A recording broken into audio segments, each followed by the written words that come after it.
नमस्कार, आपका स्वागत है इंदौरिया टाइम्स में। मैं आपके साथ मोनिका। आइए न जाते आज की तमाम बड़ी खबरों पर। शुरुआत करते हैं कोटपुतली से, जहां रामनवमी के 633वें स्थापना दिवस की अवसर पर इंदौरिया टाइम्स के स्टूडियो में कोटपुतली विधायक एवं राज्य मंत्री राजेंद्र सिंह यादव के साथ इंदौरिया टाइम्स के डायरेक्टर डॉक्टर राकेश शर्मा द्वारा खास मुलाकात के दौरान जिस बेबाकी के साथ क्षेत्रीय विकास से जुड़े मुद्दों को माननीय विधायक राज्य मंत्री के समक्ष रखा, उसी अंदाज में कोटपुतली विधायक एवं राज्य मंत्री राजेंद्र सिंह यादव के द्वारा कोटपुतली के बेहतर भविष्य के प्रति आश्वस्त भी कराया गया। सर्वप्रथम कोटपुतली विधायक एवं राज्य मंत्री राजेंद्र सिंह यादव द्वारा नए केवल क्षेत्रीय आवाम को 633 में स्थापना दिवस पर हार्दिक शुभकामनाएं प्रेषित की गई, बल्कि कोटपुतली स्थापना दिवस के महत्व से रूबरू कराने वाले तोरावाटी इतिहास के लेखक स्वयं डॉक्टर महावीर प्रसाद शर्मा के प्रति श्रद्धा सुमन अर्पित करते हुए उनके प्रति आभार व्यक्त किया।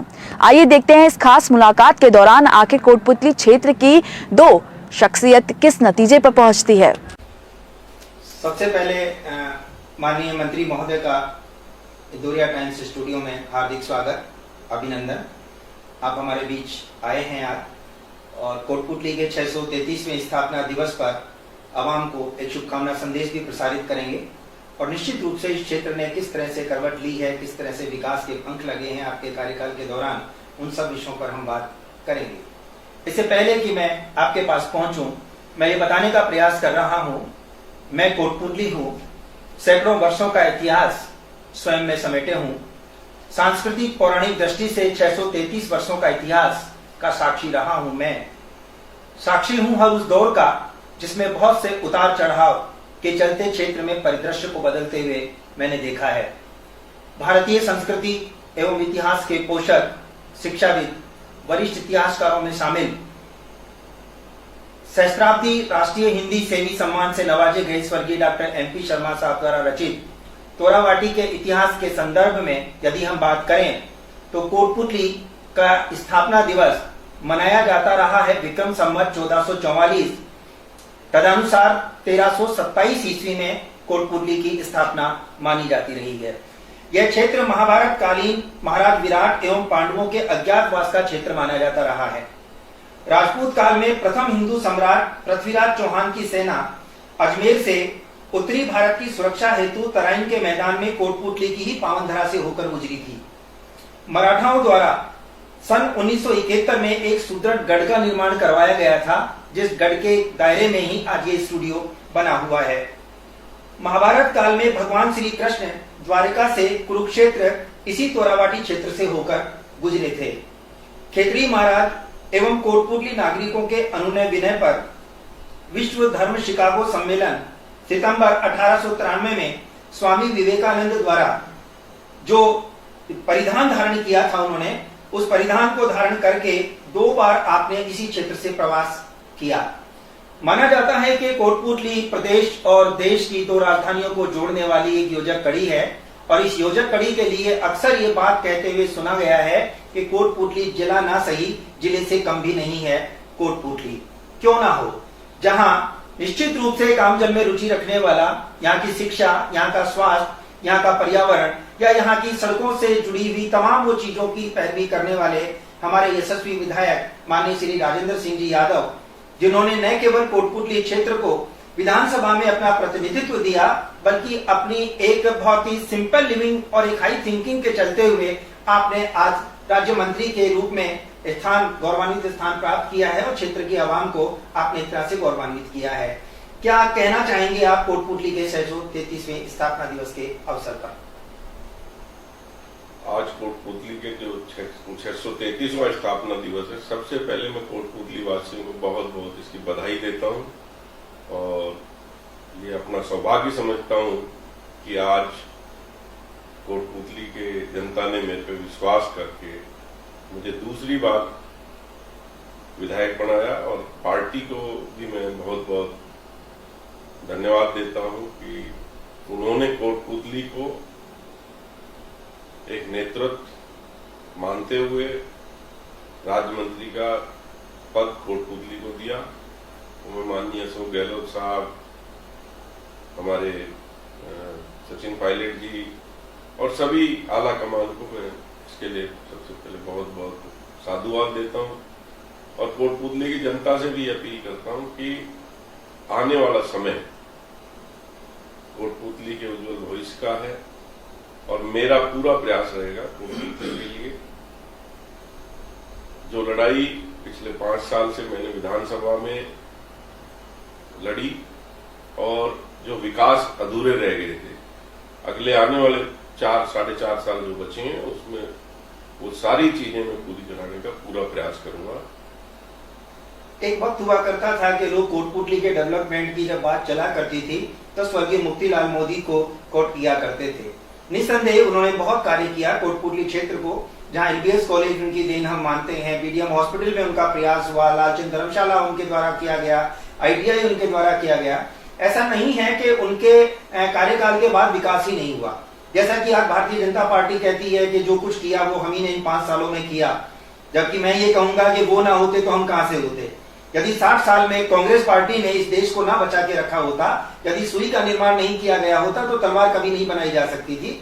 ऐसा ही कुछ लोगों को एक भ्रम हो चला था। लेकिन 2008 का भी मुझे वो दौर याद है जब आप कोटपुतली क्षेत्र में आए और एक असफलता का सामना आपको करना पड़ा, और उस असफलता के दौर में लोगों ने जो नहीं कहना चाहिए था वही सब बातें रखी, लेकिन पब्लिक ने आपकी कार्यशैली को जिस तरह से समझा और परिणाम सामने था कि दूसरी बार आपने इस क्षेत्र को नेतृत्व प्रदान किया है। मैं ये जानना चाहूंगा कि कोटपुतली तब और अब के दायरे में क्या कुछ आपके कार्यकाल में डेवलप कर सका है?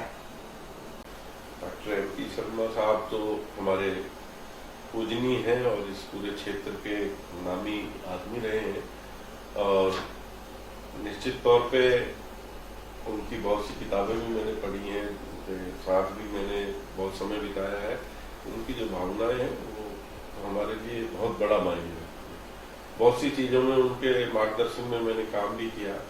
उनके जो मुझे मार्गदर्शन मिला, राय ली मैंने उनसे, वो बहुत सुलझे हुए आदमी, और उनकी बहुत सी किताबें हैं जिनको मैं आने वाले टाइम में लाइब्रेरी में खरीद रखता हूँ। 2008 में मैंने जब राजनीतिक जीवन शुरू किया, मुझे पार्टी ने टिकट देके यहाँ भेजा। उस समय कोटपुतली में निर्दलीय विधायक थे,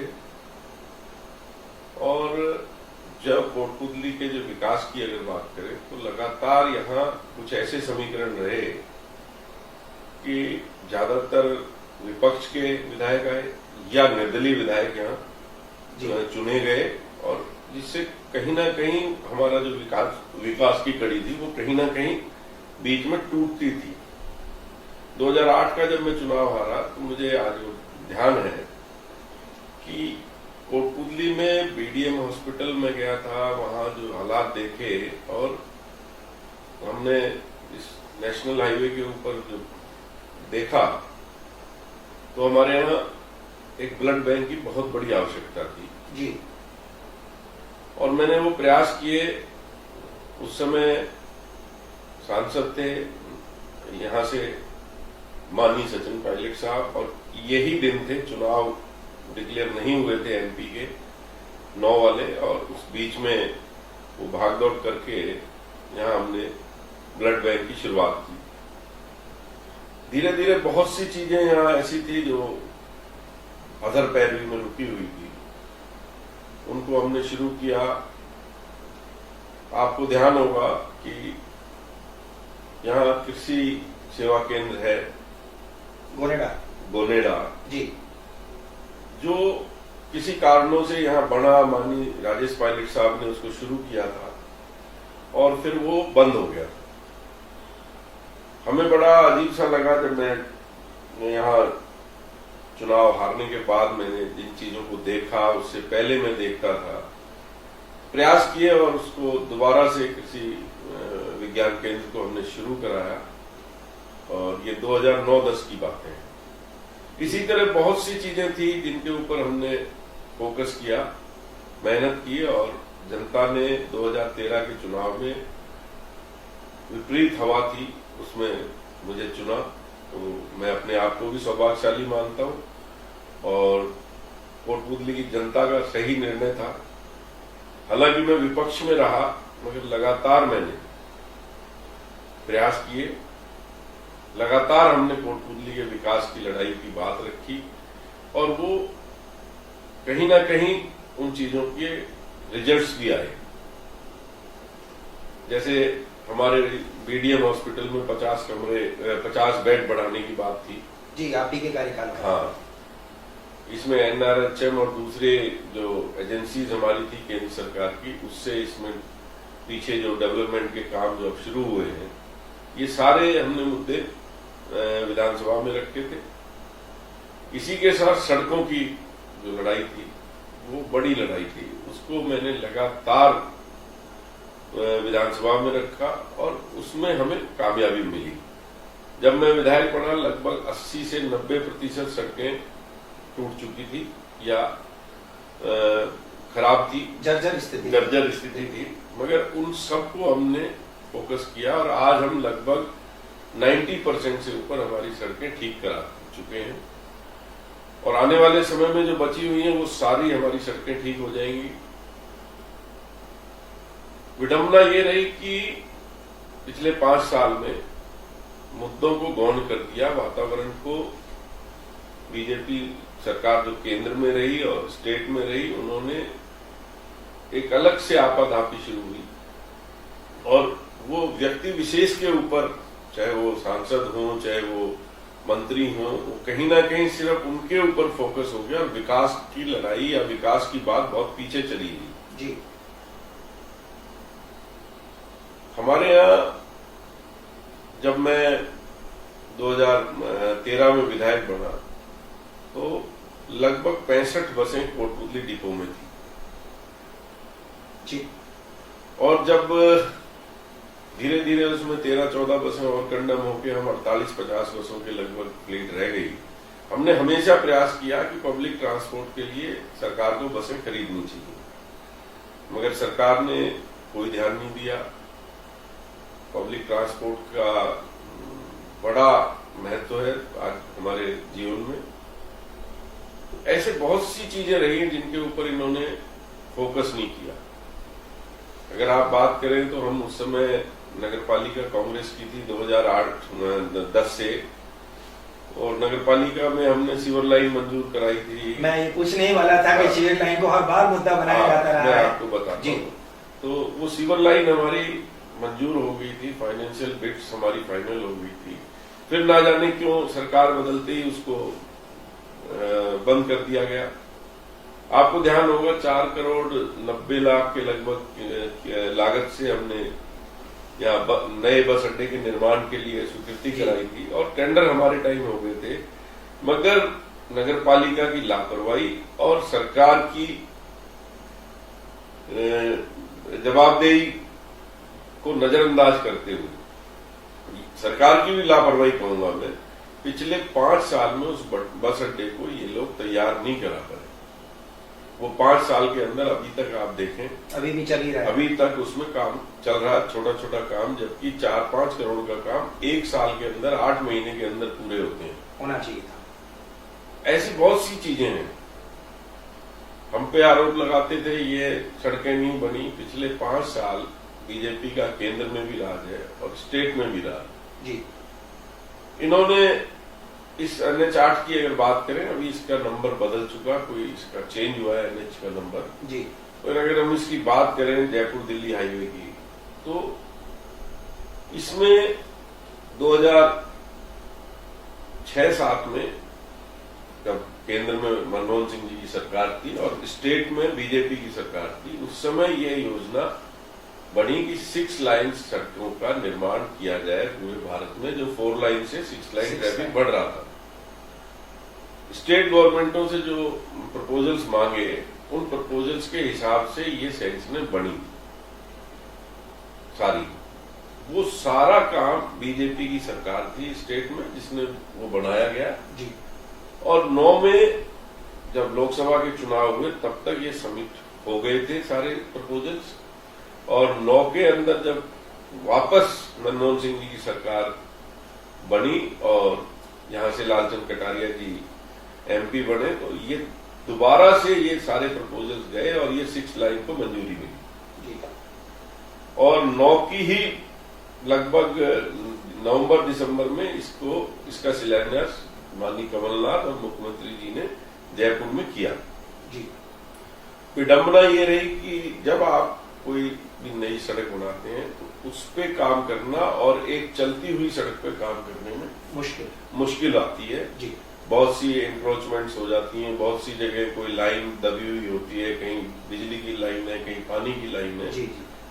तो निश्चित तौर पे वो प्रोजेक्ट डिले हुए। हमारे टाइम में जितने पुल हमने खड़े किए, जितना हमने इसको 6 लाइन बनाया 3.5 साल में, जी, लगभग 9 के दिसंबर में शिलान्यास हुआ, फिर अलाइनमेंट आया और जब काम शुरू हुआ तो लगभग 3.5 साल के करीब हमारे टाइम में काम हुआ, जिसमें आप पूरी इस हाईवे पे अगर राजस्थान की बात करें तो इसमें 26 फ्लाईओवर 27 फ्लाईओवर करीब तैयार हुए। जी।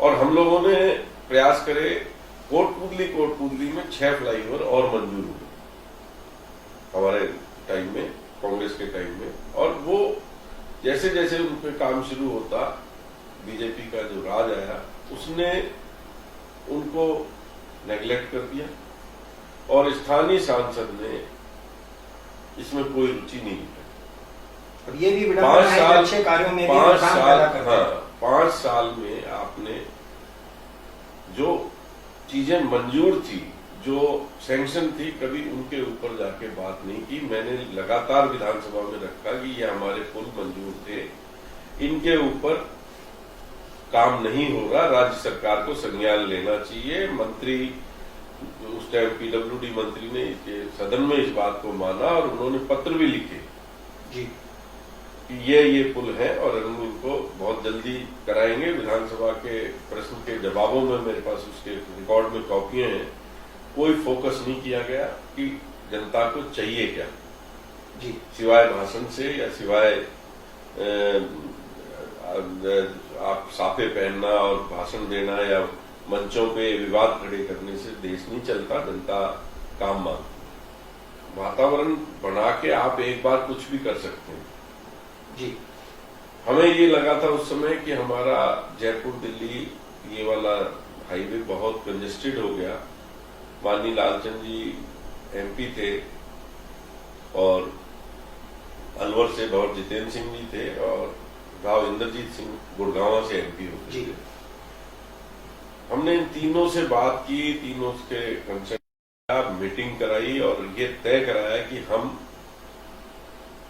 एक पैरेलल एक नया हाईवे तैयार करें, जिससे कि आने वाले टाइम में जो जयपुर दिल्ली का मार्ग है और जो लाइफलाइन है नॉर्थ इंडिया की, ये जो NH8 बॉम्बे तक जाता था, ये लाइफलाइन है। इस पे कभी भी कोई ब्रिज खराब होता है, कभी कोई एक्सीडेंट होता है या कोई दुर्घटना हो जाती है तो ट्रैफिक को मोड़ने के लिए या हमारे को ट्रैफिक का प्रेशर कम करने के लिए कोई बिल्कुल विकल्प नहीं था।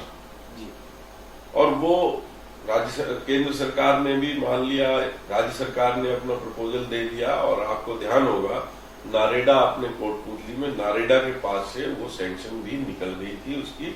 और जो Jaipur Delhi highway Daulatpura toll tax से अलाइनमेंट होकर और यहाँ बहरोड के अपने कोटपुतली से होता हुआ, बहरोड के पीछे से नीमराणा से होता हुआ और ये सीधा एयरपोर्ट को जोड़ने का प्लान था। और इसको लगभग फाइनेंशियल संतुष्टि हो गई थी। जमीन पे आप आज भी देखेंगे उसके पत्थर गड़े हुए हैं, निशानदेही भी हो चुकी थी। न जाने किस कारणों से उसको इन्होंने बंद किया। और हमारे सांसद साहब, चाहे वो जयपुर ग्रामीण के हों, चाहे अलवर के हों, चाहे गुड़गांव से हों, इन तीनों सांसद ने उसके ऊपर कोई ध्यान नहीं दिया। और बड़ी गलती मैं उसमें हमारे स्थानीय सांसद को देता हूं कि उन्होंने इतनी बड़ी योजना अपने क्षेत्र में, जिसमें सबसे ज्यादा किलोमीटर उसके हमारे जयपुर ग्रामीण से गुजर रहे थे। मुझे ध्यान आ रहा है कि शायद उसी समय की बात है जब माननीय सीपी जोशी साहब का एक स्टेटमेंट अखबारों की सुर्खियां बना था कि जयपुर टू दिल्ली 3 घंटे में सफर आसान हो जाएगा। जयपुर दिल्ली का ये सपना था कि हम लोग 2.5 से 3 घंटे के अंदर जयपुर से दिल्ली जा सकें जी। और हमारा इस NH8 पे प्रेशर कम हो सके, दबाव इस पे जो ट्रैफिक का वो कम हो सके। और उस योजना को ठंडे बस्ते में डाल दिया और आज वो योजना दिल्ली से बॉम्बे के लिए अलवर से भी आगे से कोई अलाइनमेंट निकाल रहे हैं, जिसका राजस्थान को बहुत बड़ा नुकसान होगा। वैसे तो आपके साथ बैठकर बहुत सारी बातें की जा सकती हैं, लेकिन चुनावी माहौल में आपका समय निकालना भी अपने आप में एक बड़ी बात है। इसलिए मैं टू द पॉइंट 2-3 प्रश्नों पर विशेष रूप से मैं फोकस करूंगा। एक लंबा धरना चला कोटपुतली के फ्लाईओवर को लेकर, पुतली कट और बांसुर कट को लेकर के, जिसमें आपकी भी बहुत ही सक्रिय भूमिका देखी जा सकती थी। कुछ लोग यहाँ मंच पर बैठ के, सड़क पर बैठकर अपनी बातों को गिना रहे थे और आप हैं थे कि जो केंद्र में भी और प्रदेश में भी बाकायदा एक पेपर वर्क कर रहे थे। क्या है इसकी सच्चाई, क्योंकि आप इस समय मंत्रिमंडल में हैं? देखिए, मैं लगातार इस प्रयास में रहा हूं। मैंने ये धरने वगैरह तो पॉलिटिकल इश्यूज बनाए गए। मैंने लगातार विधायक बनने के बाद ये मुद्दा उठाता रहा हूं कि भाई जो हमारे यहाँ फ्लाईओवर सैंक्शन हो गए हैं वो जल्दी से जल्दी बनने चाहिए जी। इसके ऊपर ना तो राज्य सरकार ने कोई ध्यान दिया, ना केंद्र सरकार ने। मुद्दे होते हैं, स्थानीय सांसद को अपनी बात, अपने क्षेत्र की लड़ाई लोकसभा में रखनी चाहिए और जो योजनाएं वहां आती हैं उनको फोकस करना चाहिए। हम लोगों ने कोटपुतली में उस समय 6 नए फ्लाईओवर सैंक्शन कराए थे जी, जिसकी लिस्ट भी मेरे पास है। और इसके सिवाय पैरेलल जो अभी आपकी हमारी बात हुई, एक नया एक्सप्रेस हाईवे भी हमने मंजूर कराया था। और पिछले 5 साल में जयपुर जिले में 1 किलोमीटर सड़क भी प्रधानमंत्री सड़क योजना में नहीं ला पाए।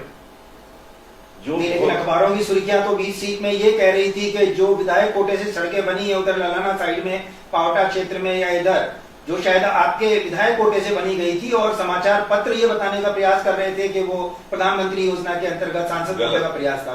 कोई प्रधानमंत्री सड़क योजना जो हमारी है उसमें पिछले 5 साल में, जब से राजवर्धन जी एमपी बने, कोई नई सड़कों की मंजूरी नहीं आई। कोटपुतली क्षेत्र में हमारी सरकार जब केंद्र में थी, लालचंद कटारिया ग्रामीण विकास मंत्री थे, उस समय 123 किलोमीटर के लगभग सड़कें खाली कोटपुतली की मंजूर हुई। इसका निर्माण अब तक होता रहा, पिछले 2 साल पहले तक निर्माण हुआ है।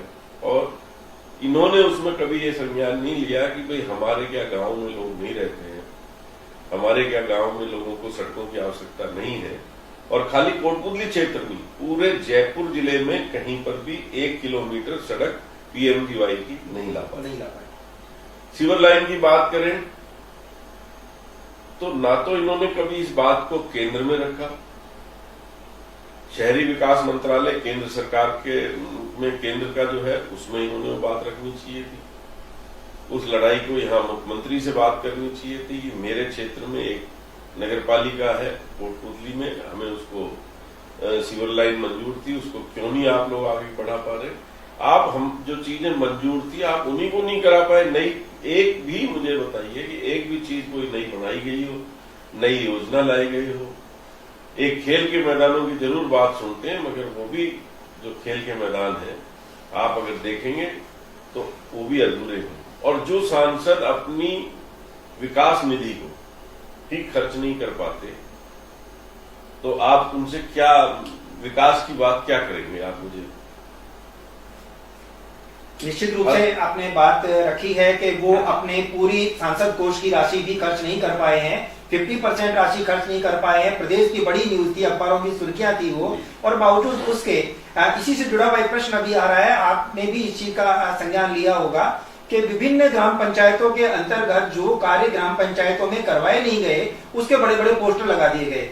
माननीय प्रधानमंत्री महोदय के फोटो के साथ और राज्यवर्धन सिंह जी का फोटो लगा हुआ है। कहीं 4 करोड़ का काम है, कहीं 85 लाख का काम है, कहीं 80 लाख की बिजली है। और उसे लेकर जब सरपंचों में ये सुबह जब उन्होंने पोस्टर देखे और गांव वालों ने सरपंचों को घेरना शुरू किया कि जब सांसद महोदय ने करोड़ों रुपए आपको दिए हैं तो पैसे खाने की एक लिमिट होती है, यानी कि सीधे सीधे उन सरपंचों को चोर डिक्लेयर करने का प्रयास माननीय सांसद महोदय के द्वारा किया गया।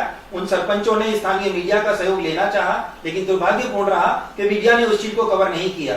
मुझे खुशी है इस बात की कि जन टीवी और इंदौरिया समाचार जगत के माध्यम से वो चीज पब्लिक में सामने आई, उसे चिन्हित किया गया। खबर का असर ये हुआ कि अपने जो जयपुर के कलेक्टर हैं उन्होंने संज्ञान लिया और बाकायदा उन्होंने इस बात को आमेर तक स्थितियों में देखा। जो काम हुआ नहीं उस कार्य के लिए उन्होंने वो सब किया। क्या ये आपकी नॉलेज में है और क्या उन्हें इस तरह का करना चाहिए? देखिए, मैंने भी पढ़े हैं, पंचायतों में बड़े बड़े होर्डिंग्स दीवारों पे लिखा गया है। ये एक प्रचार की तृष्णा है जी, राजनीति सेवा भाव है। आप काम कीजिए, जनता अपने आप देगी। प्रचार से कभी कुछ नहीं होता। आप ठग्गा पग्गी करके एक बार किसी को कुछ करके आप राज में आ सकते हो, मगर जमीन पे काम करके आना दूसरी बात जी। होर्डिंग लगाना या पोस्टर लगाने में आप लिख दें, क्या उस पंचायत के लोग नहीं जानते कि वहां क्या हुआ है? लगभग आप होर्डिंग्स को लगा करके दूसरी स्टेटों में तो दिखा सकते हैं कि साहब राजस्थान के एमपी ने इतना बड़ा काम किया, कि ये बना दिया वो बना दिया, उस होर्डिंग को बढ़ा के। मगर जमीन पे जिस पंचायत में वो होर्डिंग लगी है, उस पंचायत वालों से अगर आप पूछें, आपके बिल्कुल साथ में यहाँ मोहनपुरा पंचायत है, उन्होंने ही शुरुआत की थी, इस बात की थी। हाँ। मेरे को बुलाया भी गया था वहां इसके लिए। मेरी आदत नहीं है कि मैं किसी दूसरे के उसमें पढ़ूं, मगर वहां बड़ी समस्या पानी की थी जी। आज तक उसमें उन्होंने कुछ नहीं किया। हमने अपने विधायक कोष से पैसा दिया, राज्य सरकार से लिखा पढ़ी करके वहां प्रयास किए, मगर उसमें सांसद साहब ने कहीं ऐसा नहीं करा कि उस पंचायत के लिए या किसी एक, मैं मानता हूं सांसद का बड़ा पद है और बड़ा एरिया है, मगर सांसद को समय समय पे मॉनिटरिंग भी करनी चाहिए जी। जिस राज्य के थे, केंद्र में मंत्री थे, दबाव बना सकते थे। मैं पूछना चाहता हूं कि जो हमारी विकास की मीटिंगें होती हैं जिले की, हमारी अलग अलग कमेटियों की मीटिंगें होती हैं, जिनके अध्यक्ष स्थानीय सांसद को बनाया जाता है, होते हैं जी प्रोटोकॉल में, पिछले 5 साल में इन्होंने वो कितनी मीटिंग अटेंड की, आपको रिजल्ट मिल जाएगा। उपस्थिति ही दर्ज नहीं हो सकती, दर्ज नहीं हो पाती थी, और होती थी तो मीटिंग के 2 दिन बाद 3 दिन बाद रजिस्टर पे साइन कर दी। आप ध्यान करिए, आपने कोई उस मीटिंग की कोई प्रेस नोट सुना हो कि हमारे यहाँ जिले में विकास की मॉनिटरिंग की मीटिंगें जो होती हैं, जिला कलेक्टर और हमारे जिला प्रमुख और सीओ वगैरह जो बैठते हैं, जिसमें हमारे अपराध से लेके सब चीजों के ऊपर मॉनिटरिंग होती है, जिसके अध्यक्षता स्थानीय सांसद को दी जाती है जी। तो आज तक उन्होंने कितनी मीटिंग अटेंड की? नहीं, पब्लिक को या ये माने कि भाजपा समर्थित लोगों को अक्सर ये कहते सुना है कि इस क्षेत्र में उन्होंने मिलिट्री आर्मी मैन के लिए सीएससी लेकर आए, वो यहाँ पर उन्होंने सीएससी ऑलरेडी पहले यहाँ खुल चुकी थी, पहले सैंक्शन थी, वो सैंक्शन नहीं थी, खुल चुकी थी सीएससी, तो उसमें था ही कुछ नहीं। वो लेटर उस डेट से पहले का, आप जिस पासपोर्ट ऑफिस की बात करते हैं, इसकी लिखा पड़ी हुई माननीय लालचंद कटारिया जी के टाइम की हुई है। मतलब नींव रखी गई थी, कार्यकाल कांग्रेस का ही था, और आज फीता कोई और काट रहा है, तो वो उसी को कैश करने की बात है। चीज नहीं है जिसके लिए कोई व्यवस्थाओं में रखा गया। एक बड़ा मुद्दा था पासपोर्ट ऑफिस का। हमारे यहाँ से तो विदेशों में कम जाते हैं नौकरी में जी, मगर झुंझुनू, चूरू, सीकर, उस बेल्ट से बहुत से लोग बाहर मजदूरी करने, मेहनत करने बाहर विदेशों में जाते हैं, और वहां बहुत आवश्यकता थी इस चीज की। जी जी। इस मुद्दे के ऊपर उस समय हमारे राजस्थान के सब जो 21 एमपी जीत के आए थे कांग्रेस के, उस मीटिंग हुई थी। सौभाग्य से उस मीटिंग के समय मैं भी दिल्ली में था जी, और ये बात विदेश मंत्रालय में रखी गई थी, जाके एजेंडा दिया था कि साहब इसके लिए आप तहसील स्तर पे पासपोर्ट ऑफिस खुलने चाहिए जी, और वो प्रोसेस में भी आया। जो चीज 2014 में चुनाव थे, 15-16 में खुलनी चाहिए थी, वो 18 में खुल रही है जी। तो आप इससे लगाओ उसको, कितना क्यों देर हुई? ये कह देना कि पिछले 70 सालों में कोई कार्य नहीं हुआ, जैसा कि विभिन्न समाचार पत्रों की सुर्खियां ये कहती हैं, टीवी चैनल्स ये कह रहे हैं, माननीय प्रधानमंत्री नरेंद्र मोदी जी को भी ये कहते सुना है, और हमारे सांसद महोदय तो अक्सर उन्हीं के नाम पर वोट मांगते देखे जा सकते हैं। उन्होंने माना कि कोटपुतली क्षेत्र में बहुत कुछ हुआ और जो नहीं था वो संभवतः उन्होंने देने की कोशिश की। जैसे सीएससी की बात उन्होंने कही, आपने उसका खंडन किया। वो कहने लगे मैंने सामुदायिक भवन बहुत सारे बनाए हैं, उसके बारे में भी ग्राम पंचायत के लोग कहते हैं कि केवल पोस्टर लगे और काम नहीं हुआ।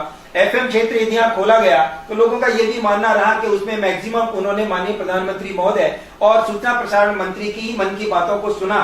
कभी कोई पैनल नहीं बनाया गया कि शिक्षाविदों का कोई पैनल नहीं बनाया गया कि किस पैनल से आखिर हाईवे पे चलने वाले लोगों को वो वस्तु स्थिति से अवगत करवा सके। क्या आपकी नॉलेज में ये है कि एफएम केंद्र बन जाने के बाद ये अभी भी कोटपुतली से संचालित हो रहा है या आमेर से संचालित है? अभी एफएम केंद्र इन्होंने जरूर यहाँ खोला है और ये भी कोई ऐसा बड़ा काम नहीं किया गया, ये भ्रमित किया है जनता। यहाँ अपने यहाँ आपको ध्यान होगा माननीय राजेश पायलट साहब ने पहले ही यहाँ टीवी का रिले केंद्र खोला। हाँ, ये सबसे बड़ी उपलब्धि उन्हीं की उपलब्धि थी। यस। और उसी को मॉडिफाइड करके इन्होंने उसमें एफएम शुरू किया और महज वो एक लाइसेंस दिया गया है जिसके अंदर इन्होंने प्री प्लान करके सिर्फ बीजेपी का गुणगान करने वाले लोगों को उसमें रखा है और उसका ही गुणगान एक माध्यम बनाया है उसको। जी, मैं स्थानीय एमएलए हूँ, आज तक कभी मुझे एफएम वालों ने बुला के ये नहीं कहा कि साहब आप अपने विचार रखिए। निश्चित, बहुत बड़ी बात बीजेपी समर्थित लोगों को ही आपने वहाँ बुला करके और मन की बात कह दी और उन्हीं लोगों से आपने एफएम पे सवाल जवाब कर लिए। कभी आपने उनके साथ काउंटर में हमें बैठा के बात की हो? कभी स्थानीय विधायक से बुला के पूछा गया हो कि भाई आप साहब इसमें हम क्या मॉडिफाई कर सकते हैं, हम जनता को इसमें क्या और दे सकते हैं, इससे हम क्या और एफएम से हम क्या सुधार कर सकते हैं, जनता को क्या सूचनाएं हम ज्यादा दे सकते हैं। जो एफएम खुलते हैं, जो निजी जहां जिस एरिया में उनका संचालन होता है उस एरिया की न्यूज को भी दे सकते हैं। आज ये परम सौभाग्य का विषय है कि हम रामनवमी कोटपुतली के स्थापना दिवस पे बात कर रहे हैं और निश्चित रूप से आपने उस मर्म को छू दिया है कि जब आप तक ये सूचना नहीं पहुंच रही है, आपके साथ बैठकर कोई विचार मंत्रणा नहीं हुई है, तो आम शिक्षाविद, चिकित्सक, आम लोगों की शिकायतें अक्सर मीडिया ऑफिस में आती रही हैं कि ये चीज खुली भी और उससे हम लोगों को महरूम रखा गया। हम सामाजिक जीवन में जब हम काम करते हैं, राजनीति में प्योरली राजनीतिक होकर काम नहीं करना चाहिए। जनहित की समस्याओं को या सामाजिक जो ताना बाना है, चुनाव होते हैं, विचारधारा भी अलग अलग हो सकती है, मगर ध्येय एक होना चाहिए कि हम किसी भी तरह विकास की लड़ाई लड़ें।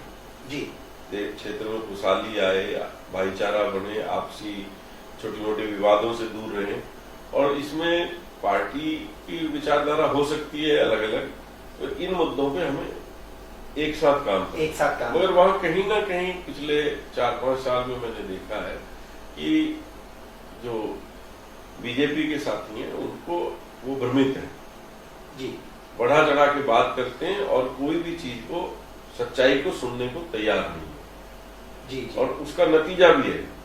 जैसे आज आप राष्ट्रीय लेवल पे देखो, जो भी आदमी कोई उनकी बात करता है तो वो उसको देशद्रोही साबित कर रहे हैं। आज वो जैसे ही किसी चीज को हम शुरू करते हैं तो वो देशद्रोही की बात पे आ जाती है। आज वो किस मुद्दे पे चुनाव लड़ रहे हैं पूरे देश में, मतलब जो भी कौन सा मुद्दा है जिस मुद्दे पे वो मुद्दा कहाँ गया इनका 2 करोड़ नौकरियों का, कहाँ गया वो मुद्दा कि साहब आप काला धन ला के 15-15 लाख डालेंगे। आज वो सब बातें खत्म हो चुकी। आज वो खाली बात करते हैं, राम मंदिर को दोबारा ले आए, 5 साल थे, धारा 370 की बात करने लग गए, कश्मीर में जाके कुछ बात करते हैं, भ्रमित करने का प्रयास किया जा रहा है। पिछले 4 साल इन्होंने जम्मू कश्मीर में राज किया उनके साथ मिलकर, अलगाववादियों के साथ, और आज फिर दोबारा से उनको तोड़ करके कहते हैं नहीं हम धारा 370 हटाने की बात करते हैं। जी जी, आपके पास पर्याप्त समय था, पर्याप्त बहुमत था, आपने वो काम क्यों नहीं किए? बिल्कुल विचारणीय प्रश्न है ये। आज वो कहते हैं कि राम मंदिर संविधान के दायरे में लाएंगे। अरे भाई, संविधान के दायरे में तो पूरा देश है ही, पूरा देश है, कोई इससे संविधान से बाहर है क्या आज? बिल्कुल। तो आप क्या नई चीज दायरे में लाना चाहते हो कि संविधान के दायरे में लाएंगे? संविधान के दायरे में तो ऑलरेडी आज हम भारत के अंदर कौन सा ऐसा क्षेत्र है जो संविधान के दायरे में नहीं है? हाँ, यही बात आपको चुनावी टाइम में कहनी थी, तो शुरू से भी आप इस बात को कह सकते हैं। 5 साल आप क्या कह रहे थे? 5 साल आप क्या कह रहे थे? बिल्कुल बात सही है। मैं क्षेत्रीय आवाम को यह बताने का प्रयास कर रहा हूं कि देश हमें बहुत कुछ देता है, हम भी देश को देना सीखें। और मैं ठीक इसी कोटेशन को कोटपुतली क्षेत्र में ले आता हूं। कोटपुतली के आवाम ने 2 बार आपको चुना, दोनों ही बार आपने उन्हें निश्चित रूप से निराश किए बिना वो सब दिया जिसकी वो अपेक्षाएं भी नहीं रख सकती थी। बहरहाल एक प्रॉब्लम हमेशा से इस क्षेत्र में आती रही, जब भी यहाँ पर चुनाव हुए सत्ता पक्ष के विपरीत विधायक आया। और ये आपके साथ तो और भी बहुत बड़ी बात हुई है कि धारा के विपरीत उन्होंने, जहां कांग्रेस बैकफुट पे जा सकती थी, वहां कोटपुतली और बांसुर 2 ऐसी सीटें थी जिन्हें जिता करके पब्लिक ने कांग्रेस को राजस्थान में एक तरह से बचाने का कार्य किया। और दूसरी बार भी उन्होंने ऐसा ही किया। तो क्या ये उम्मीद की जाए कि कोटपुतली में जहां एडीएम ऑफिस है, एएसपी ऑफिस है, पासपोर्ट ऑफिस भी आ गया है, एफएम भी आ गया है, दूरदर्शन केंद्र भी आ गया है, खाने भी है, सब कुछ है, तो जिले की बातों को लेकर जिस तरह से लोग भ्रमित करते रहे हैं, क्या लगता है, क्या आज के स्थापना दिवस के दिन यहाँ की क्षेत्र की जनता ये उम्मीद कर सकती है कि इन 5 सालों में कहीं हम जिले में कन्वर्ट होंगे? निश्चित तौर पे मेरा पूरा प्रयास रहेगा कि आने वाले समय में कोटपुतली को जिला घोषित कराएं। हमारी जो प्राथमिकताएं हैं, आज हमारे आरटीओ ऑफिस का हमने लैंड फाइनल कर दी है और चुनाव के बाद, आचार संहिता हटने के बाद हम उसका काम शुरू करा देंगे। जो बड़ा हमारे लिए एक दिक्कत का काम था, यहाँ ट्रायल का ट्रैक नहीं था और चीजें नहीं थी, वो हमने पूरा कर दिया है। कोटपुतली डावला रोड हमारी एक ऐसी रोड है जिसपे आए दिन एक्सीडेंट होते हैं, दबाव बहुत ज्यादा है, शहर में बहुत बड़ा प्रेशर रहता है हैवी ट्रैफिक का, पूरा शहर उससे त्रस्त है जी। मेरा प्रयास रहेगा कि इसको कोटपुतली नारेडा वाली जो सड़क है इसको 4 लाइन में कन्वर्ट कराए जल्दी जी। और नारेडा में जो पावटा वाली रोड है उस पे एक बाईपास उधर बढ़े ताकि नारेडा में बहुत बड़ा जाम लगा रहता है और कोटपुतली का एक बाईपास निकले जी, बहुत जरूरी ये है। मुख्य है। और किसी भी तरह मेहनत करके हम चाहेंगे कि जल्दी से जल्दी अगले बजट में हम यहाँ की सिविल लाइन का काम जो बंद पड़ा था, कैंसिल हो गया था, उसको दोबारा शुरू करें। और निश्चित तौर पे जिले की बात आप कहें तो देखिए पिछले 5 साल में मैंने हमेशा लड़ाई लड़ी, हाँ, सवाल हमेशा उठाया और आप उसके रिजल्ट्स भी आए। जो मेरी लड़ाई विधानसभा की थी उसको देखते हुए हर बजट में कोटपुतली का नाम बजट भाषण में माननीय मुख्यमंत्री जी ने लिया है। बिल्कुल सही फरमा रहे हैं। आपको 5 के 5 बजट की कॉपी दे देता हूं मैं, आप उसमें देखिए। हमेशा कोटपुतली में एडीजे कोर्ट थी, नहीं थी, एक कोर्ट थी, प्रॉब्लम थी। आज हमारे यहाँ 3 एडीजे कोर्ट आई। यस। अगर आप कहें हमारे यहाँ आबकारी थाने के लिए बिल्डिंग नहीं व्यवस्थित थी, बिल्डिंग बन के तैयार हो गई। आपका चतुर्भुज चौकी की बिल्डिंग नहीं थी, वो हुई। हमारे कानून व्यवस्था की दिक्कत थी, तो आज सरवण नया थाना हमारा बन के तैयार हुआ जी, सैंक्शन हो गया। पनियाला थाने की नया भवन तैयार हो गया है, तो जल्दी हम उसमें थाने को शिफ्ट करेंगे जी। अभी मेरे यहाँ आरएसी की एक कोटपुतली क्षेत्र में आरएसी की एक बटालियन की मैंने बात की है, क्योंकि बहुत बड़ा क्षेत्र है और हमारे इस पूरे एरिया में हरियाणा बॉर्डर भी लगता है जी। और हमें बहुत इमरजेंसी अगर कभी कोई हो जाती है तो हमें जयपुर से आरएसी मंगानी पड़ती है और उससे हमारा ये पूरा बेल्ट अलवर तक का जो बेल्ट है, इस पूरा हाईवे पे एक समय लगता है। कोई दंगा हो जाए या कहीं कोई वारदात बड़ी हो जाए तो इसको बेसिकली मान भी लिया है सरकार ने और निकट भविष्य में एक पूरी यहाँ जो है बटालियन आरएसी की यहाँ उपलब्ध रहेगी, जिससे हमारी व्यवस्थाएं और दुरुस्त होगी। ऐसे बहुत सी चीजें हैं जी। हमारे यहाँ पॉली क्लिनिक होता है डिस्ट्रिक्ट लेवल का पशुओं का। जी जी। एक बड़ी डिमांड मेरी हमेशा रही है पिछले 5 साल की। पशुओं के लिए हमें छोटे छोटे टेस्ट अगर होते हैं तो या तो अलवर जाना पड़ता है जो 90 किलोमीटर है, या फिर सीकर 125 किलोमीटर है और 120 किलोमीटर जयपुर। इस पूरे बीच में हमारे पास कोई बड़ा पॉली क्लिनिक नहीं है जहां हम पशुधन को सुरक्षित कर सकें। उनके बड़े मेजर ऑपरेशन होने हों या उनका अलग अलग डिपार्टमेंट्स उसमें हैं, वो अगर सारे हमारे पास यहाँ होने से लगभग इस कोटपुतली के रेडियस में 60 किलोमीटर के एरिया को बड़ा फायदा मिलेगा। जी। निश्चित तौर पे उसके लिए प्रयास जारी है और आने वाले समय में मैं मानता हूं कि हम उसको आपके आने के बाद स्थानीय बोर्ड बीजेपी का है, लेकिन यहाँ जो अधिशासी अधिकारी हैं वो काफी चुस्त और मुस्तैद हैं हर कार्य के लिए। अभी हाल ही उनसे बात हुई तो पता लगा कि कचरा निस्तारण के लिए उनके पास उचित जगह नहीं है। पहली बात तो आप ये मान लीजिए कि पिछले 5 साल में भी मेरा प्रयास रहा, चाहे पुलिसिंग हो चाहे अधिकारी हो जी, मैंने हमेशा सख्ती से रखा है और किसी भी गलत अधिकारी का साथ नहीं दिया। और आज क्योंकि सरकार भी हमारी है, मेरी बड़ी जवाबदेही है, तो मैं किसी भी अधिकारी की लापरवाही बर्दाश्त नहीं करूंगा, चाहे वो किसी भी जाति का हो, किसी धर्म का हो, किसी की मान्यता रखता हो। जो काम करेगा, जो जनता की सेवा करेगा, कोटपुतली में उसी को रहना है, पहली बात। दूसरी बात, आप ईओ की अगर बात करें तो हमने उसको पूरी छूट दी है कि आप मेहनत करके सच्ची ईमानदारी से नगर पालिका में काम करें जी, और राजनीति से ऊपर उठ के, क्योंकि नगर पालिका का जो काम है वो राजनीति नहीं है जी, वो काम सेवा का काम है और उसको हमें सबको सहयोग करना चाहिए। मैं आज बोर्ड के जो आज मनोनीत निर्वाचित लोग हैं, मैं उनसे भी ये निवेदन करूंगा कि सबको मिलके किसी भी तरह जो कोटपुतली में गंदगी फैल रही है, जो आज के दिन नालियां बंद पड़ी हैं, उनको एक एक करके हमें ठीक करना है। आपके मंत्रालय में 5 विभाग है, उसमें से एक भाषा भी है जी, और निसंदेह कोटपुतली का 633 वर्षों का जो इतिहास है वो स्वर्गीय डॉक्टर MP शर्मा साहब द्वारा लिखा गया। सौभाग्य से मुझे उनके पुत्र होने का गौरव प्राप्त है। आपका भी बराबर सानिध्य उनके साथ रहा। भाषा के क्षेत्र में, शिक्षाविदों के क्षेत्र में ऐसी क्या कुछ व्यवस्थाएं और हो सकती हैं जिससे कि साहित्यकारों का सम्मान बरकरार रहे और उत्तरोत्तर हमारी मातृभाषा जो है वो और विकसित हो सके? देखिए, जो भाषा वाले डिपार्टमेंट में हमारे पास करीब 53 लगभग डिस्ट्रिक्ट लेवल की लाइब्रेरी हैं, जिसमें कोटपुतली भी डिस्ट्रिक्ट लेवल की लाइब्रेरी में आता है। बहुत खुशी की बात। 238 लाइब्रेरी हमारी हैं जो पंचायत समितियों के थ्रू शिक्षा विभाग चला रहा है जी।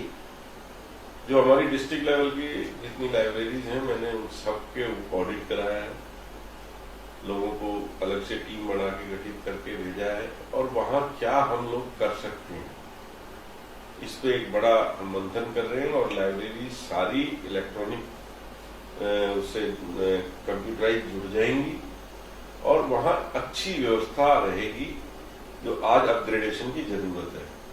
लाइब्रेरीज में AC लगना है या लाइब्रेरीज में बैठ के पढ़ने का माहौल बनाना है, और जो आने वाले बच्चों के तैयारी के जो चीजें हैं, बहुत सी बुक्स हैं, बहुत से पेपर्स हैं जिनमें तैयारी की चीजें आती हैं हमारे अलग अलग एग्जाम्स की, मैं उनको भी जिला स्तरीय लाइब्रेरीज में चाहता हूं कि मैं उनको भी उसमें उपलब्ध कराऊं जी, जिसके लिए मैंने एक पूरी कमेटी गठित की हुई है और वो आचार संहिता के बाद हम उस पर काम करेंगे कि जो हमारे बच्चों को तैयारी के लिए बाहर जाना पड़ता है या उनको कोई सवाल के ढूंढना है, तो उस तरीके का साहित्य, उस तरीके की बुक्स भी हम लाइब्रेरी में उपलब्ध कराएंगे। एक आखिरी सवाल, बहुत लंबा ऐसे वक्तव्य है। अभी जब विजय संकल्प यात्रा थी यहाँ पर माननीय राज्यवर्धन सिंह जी की, उस समय उनके राष्ट्रीय प्रवक्ता भी आए थे और उस समय तमाम मीडिया ने उनसे एक सवाल किया बाइट के रूप में। तो मेरा सवाल बिल्कुल लीक से हटके था और मैंने ये कहा कि आप चूंकि एक खिलाड़ी थे तो आपने क्षेत्र में खेल के मैदान दिए, जैसा कि वो अक्सर कहते हैं। आप खिलाड़ी होने के साथ साथ आप एक फौजी थे, तो उन्होंने ये बात कही कि जयपुर ग्रामीण में पहले कभी भर्तियां नहीं हुआ करती थी, उन्होंने भर्तियां चालू करवाई। निसंदेह यदि दोनों काम हुए तो दोनों काबिले तारीफ काम है, जैसा कि आपकी भी नीति रही है कि अच्छे कार्यों को प्रमोट करना चाहिए। उस समय मैंने उनसे एक सवाल ये भी कहा था, जो मैं सीधा आपसे जोड़ूंगा उस सवाल को, कि आप केंद्रीय सूचना प्रसारण मंत्री भी थे। आप जब सूचना प्रसारण मंत्री थे तो आपने केंद्र के स्तर पर या जयपुर ग्रामीण स्तर पर मीडिया के लिए क्या किया? क्या मीडिया के लिए कभी कोई ऐसी योजना बनी, उनकी सुरक्षा को लेकर, उनकी मेडिकल को लेकर, उनके बच्चों की आवास योजनाओं को लेकर या क्वालिफाइड मीडिया को लेकर? उन्होंने ऐसा कुछ नहीं किया। यहाँ तक कि जब वो इतनी सारी चीजों का दावा करते हैं, जो काम नहीं हुए उसके पोस्टर उन्होंने लगा दिए, क्या वो जयपुर ग्रामीण से एक अच्छी शुरुआत करते हुए हर एक विधानसभा क्षेत्र में एक प्रेस क्लब का निर्माण नहीं कर सकते थे? यानी आज मैं इंडियन फेडरेशन प्रेस क्लब की ओर से ये मेरी मांग समझें, निवेदन समझें, एक ऐसी जगह हर एक विधानसभा क्षेत्र में होनी चाहिए, प्रेस क्लब होना चाहिए, जहां आप लोग आए, मीडिया से मुखातिब हो और पब्लिक भी यदि कहीं परेशान हो तो वहां आकर के वो करे। इससे ज्यादा बड़ा तोहफा मेरे ख्याल से कोटपुतली के 633वें स्थापना दिवस पे नहीं हो सकता, जिसे मैंने काफी समय से रोक के रखी इस बात को। इस संदर्भ में आप क्या कहेंगे?